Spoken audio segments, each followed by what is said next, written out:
The ocean wore its afternoon light like a borrowed diamond, brilliant, careless, impossible to hold without bleeding a little. The beach house I'd saved for sat above the tide line like a promise I was finally brave enough to make, all glass and clean angles, and the kind of white that dared fingerprints to try it. From the deck, the water looked edited too blue, too pristine, like one of her posts, except this was real, and it had cost me almost everything I had. She lounged in the sun in the bikini I bought her, the one she said she needed for swim collabs, and scrolled through edits while the wind lifted a strand of auburn hair and laid it across her smile.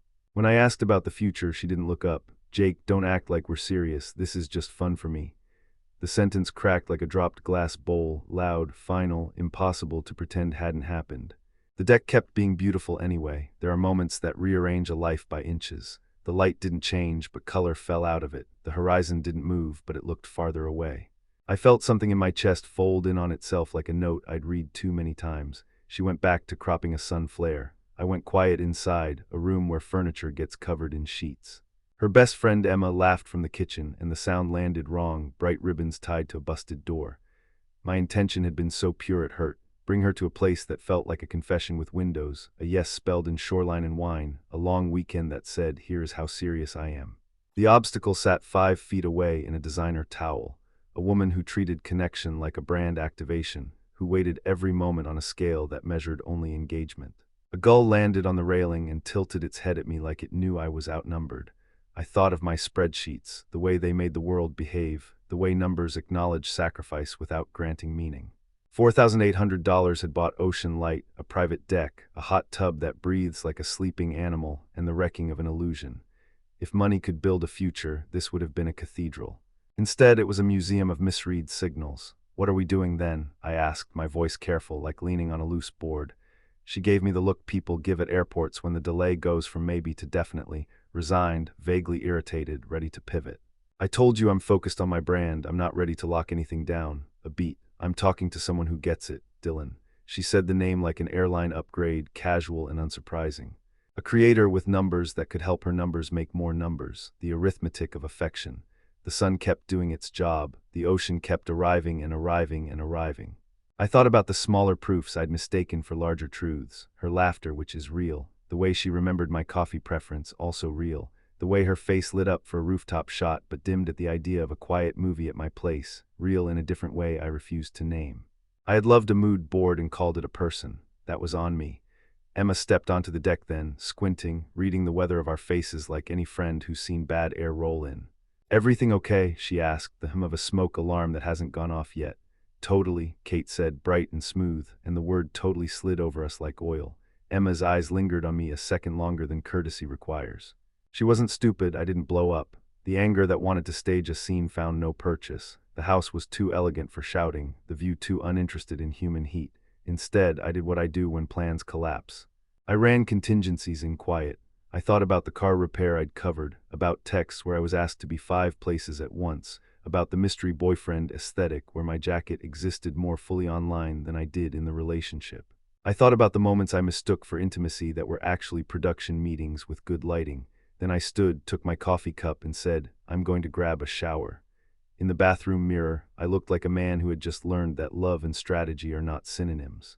Steam made the room mercifully vague. My phone, face down on the counter, hummed a couple of times with nothing that mattered. I wiped a clear circle on the glass and stared through it at my eyes, which looked older than they should for a Sunday morning. People say know your worth like it's a pillow you can hug and feel better. No one says the part where knowing your worth sometimes means packing it up and leaving it behind with the good view. When I came back out, she'd moved on to arranging sunscreen and a straw hat flat lay. "Can you hold the reflector?" she asked without looking, and it was impressive in a clinical way how easily the machine resumed. "Not today," I said. Emma's gaze flicked to mine again. A gull cried like a squeaky hinge. Out past the line where the water darkens, a pod of dolphins lifted and cut the surface, silver knives in blue silk. The ocean performed neutrality, it always does.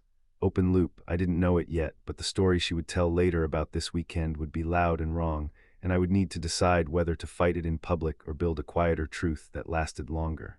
Morning comes with salt in Malibu, a soft grit on the teeth of the air. While she slept off last night's wine giggles, I packed, not a rage pack, a precise, emptying the drawer of a life that wasn't pack. Shirts folded with an almost fondness for how much effort they did not deserve. phone in airplane mode to keep the incoming from shaping me. I scrolled through months of messages, a forensic tech in my own heart's lab. Screen cap the asks, the cancels, the rain check babe big collab, the can you cover this just until the brand pays, the OMG these turned out perfect, can you meet me in 30, on nights I'd already paid for tickets. It wasn't vengeance, it was a map. The keys on the counter made their small metal clink, a punctuation mark. The note to the property manager stayed businesslike. The note I didn't write to her would have said, I loved you with the specific, earnest love of a man who thinks he can organize chaos with kindness. You loved what my life could be turned into. We are both, in our ways, sincere. Goodbye. I drove south with the windows down because silence needs somewhere to go. Somewhere around Zuma, I blocked her number. Somewhere around Camarillo, the hurt thinned into something like relief. Somewhere around Ventura, I laughed out loud at a road sign, merge, because it felt like a dare from a universe with excellent comedic timing. I was done merging with currents that dragged. By San Diego, the city felt new, like it does after rain. My apartment held the shape of me where I'd left it. On the kitchen counter, a small stack of mail lined with the dramatic poise of bills imagining themselves more important than they were. I ordered takeout and didn't post a thing. The evening stretched wide and for the first time in months didn't ask to be optimized. Her story hit exactly when it would, noon, prime for sympathy. Cryptic at first, then confessional, then weaponized. The tear track selfie, the caption about being abandoned by someone I trusted, the platitudes about learning who's real when things get hard. The comments rallied as comments do. The algorithm loves a wound. I watched it with a detached tenderness, the way you watch an old movie you used to swear by and now can't relate to. Then I forwarded 3 screenshots to 2 mutual friends who had already texted, "Are you okay?" And let the private timeline do its slow, careful work. Emma messaged me, "I'm sorry, I didn't know she would say that." I typed and erased 3 drafts, then sent, "It's okay. You were kind in a hard room, thank you," a minute later. She needs to learn somewhere you can't edit the consequences. It was harsh and also an accurate meteorology report. At work, the world remained stubbornly itself. Meetings, a brand positioning deck, someone's birthday donuts. Coworkers who knew only the outline gave me the shoulder squeeze you give a colleague when messy breakup starts trending in the microculture of your floor. I found a calm I didn't recognize yet as dignity. Days passed. Her follower count shivered and then shed. Comments got teeth. Brands, fluent in risk, stepped back in that courteous corporate way. Her posts pivoted to redemption arcs without the labor of repentance, then to silence, which is its own genre. In the blank space, my life began to say my name back to me. I ran before sunrise. I made eggs. I texted my sister back in under an hour for the first time since spring.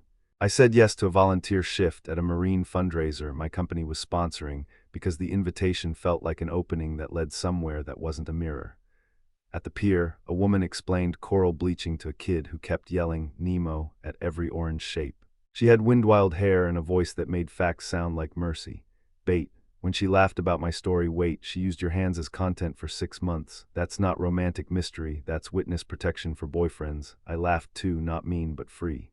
That night I didn't check who watched my stories. I didn't post any. I slept like a person in his own bed. Escalation lingered anyway, that's what the past does. It waits for an event where appearances matter and then shows up wearing intent. Holidays arrived with their glossy surfaces and ugly edges. The invitation to the company party sat on my desk like an omen wearing glitter. I RSVP'd. I wore a suit that made me look like someone who had learned something at a high cost. Bait came in a dress that wasn't designed to be photographed and therefore was perfect. Open loop, there's a particular audacity to showing up at the scene of your old performance and trying to stage a comeback. When she crossed the room toward me, I knew the third act wasn't over. I also knew I wasn't the same actor anymore. The hotel ballroom smelled like citrus and new carpet, that corporate optimism they spray out of cans.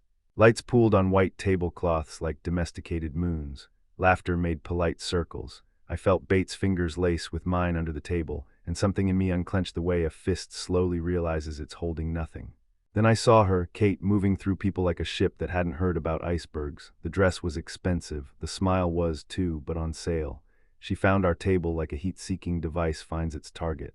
"Jake," she said, voice broadcast at a volume calibrated to draw eyes. "I was hoping I'd run into you." She ignored Bait the way you ignore a sign that says do not enter when you're filming a reel about confidence hacks. She folded herself into the empty chair like the seat had always been waiting for her story to sit down. "I've been doing a lot of self-reflection," she began, a sentence that should come with a warning label.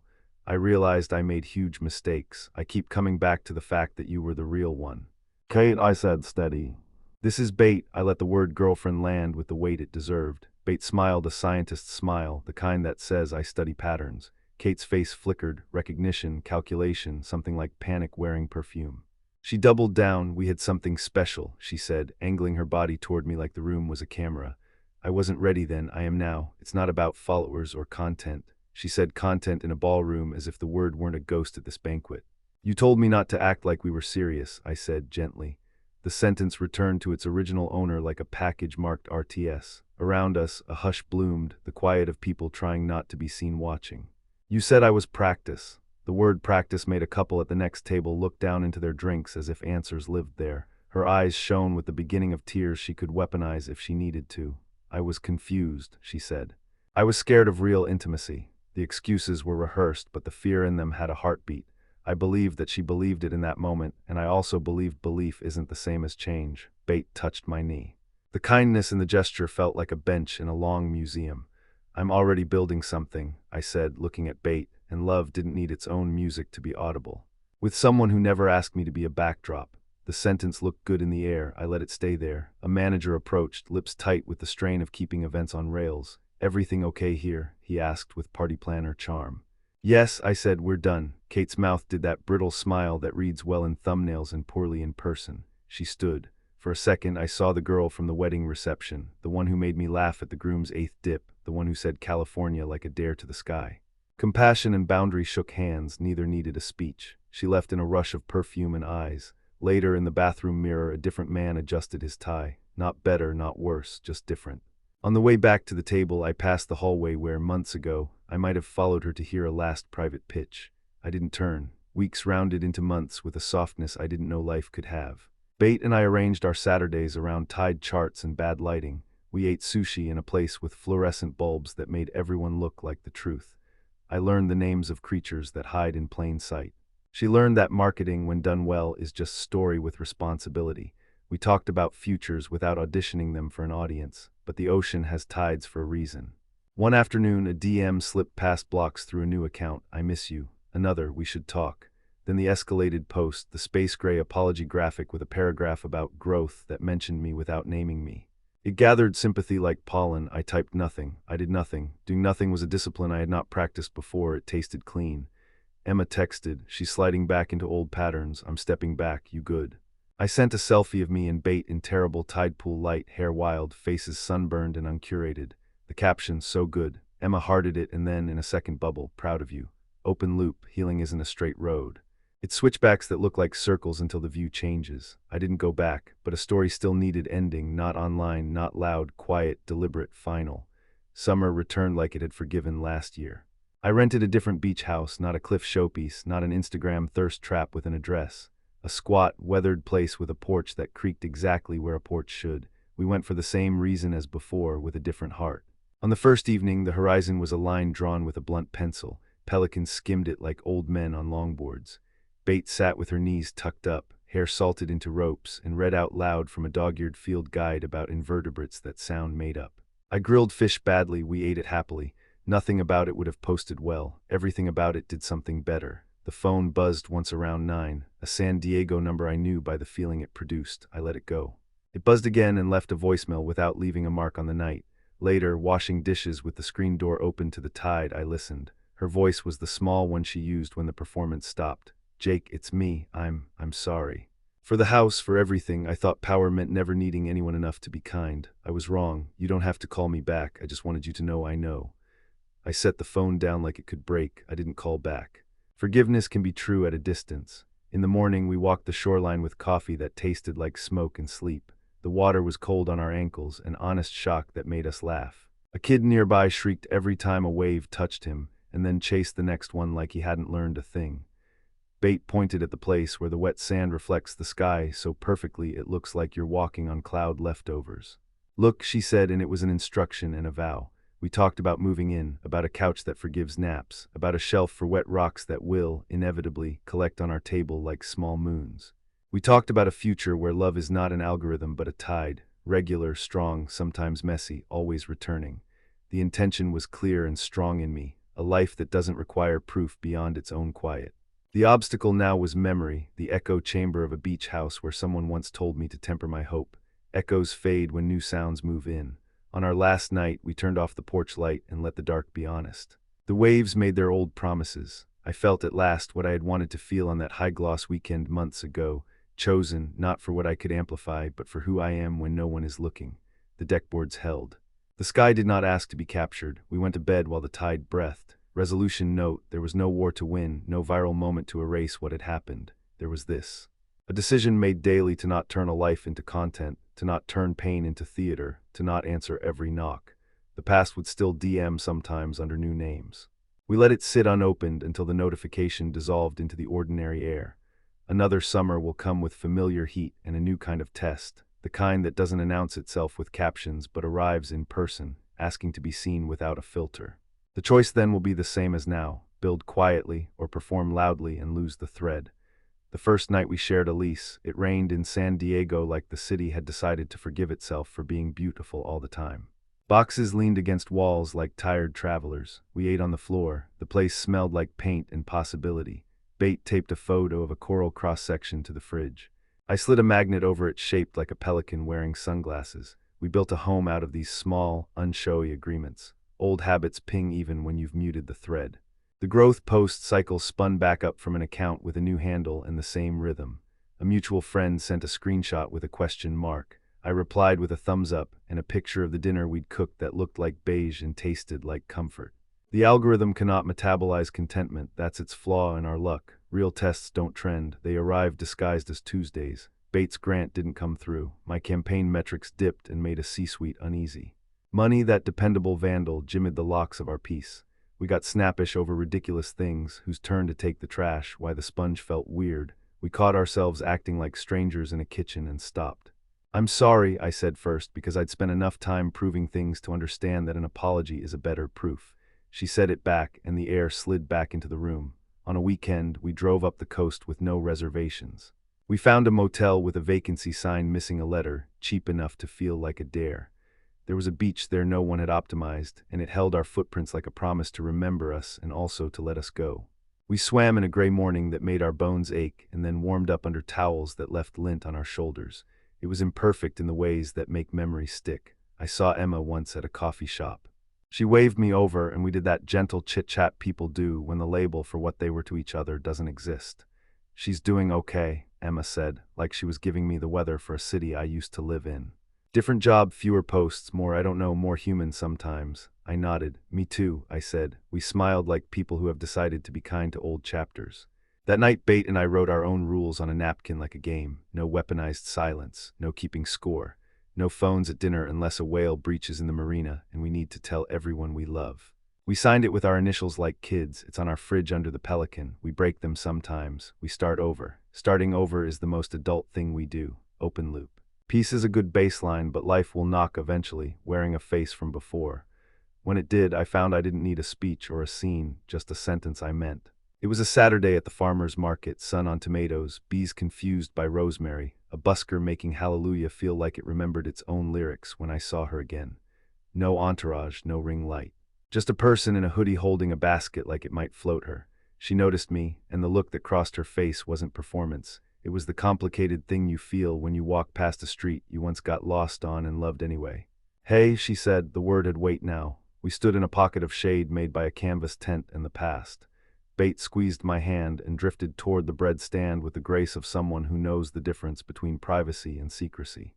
I wanted to say thank you, Kate said, for not responding, for not humiliating me when you could have. I had to learn it wasn't all a story I could fix with captions. She laughed once, short and ungorgeous. I got a real job, she added, and pride snuck into the sentence like sunlight under a door. I sleep better. I'm glad, I said and meant it. You look more here. It wasn't a compliment about her face. It was about the way she occupied the space between words. We didn't rehash. We didn't excavate. We stood as citizens of separate towns that share a coastline and nodded at the tide. Take care, she said, and left without turning the moment into anything other than what it was. I watched her blend into the market, a person buying cilantro because tacos taste better with it. Bate returned with a loaf that crackled like a good joke. You okay? She asked, and the question carried history without dragging it. Yeah, I said, we're good. We paid a farmer. We walked back to the car under string lights that were pointless in daylight but promised evening would return. That night at home, we ate on the couch and watched a terrible documentary we loved immediately. The rain that had been promised didn't show. San Diego kept being itself. After dishes, we stood on the balcony and pretended the streetlights were stars. "What do you want most?" Bate asked, not like a test, but like a door. "This," I said, "this exact ordinary." She smiled. "Ambitious," she teased. We kissed. Inside, the Pelican magnet held up our rules and a childish drawing we didn't know how to explain, a future someone's niece had left at our place that made the fridge look like a yes. In bed, I thought of two beach houses, the one that was a stage and the one that was a porch, and how both taught me the same lesson. Intimacy is not a production, it's a practice. My intention had been to be taken seriously by someone who only took seriously what could be converted. The obstacle had been not just her, but also the part of me that believed I had to earn love by offering more than myself. The resolution was simple and therefore hard: choose a life that doesn't need to be convinced to stay. When we turned out the light, the room held the quiet of a story that didn't need applause. Outside, a siren wailed far away and then didn't. Somewhere the ocean kept arriving, indifferent and faithful, the way good love is when you stop asking it to post. Love is when you stop asking it to post.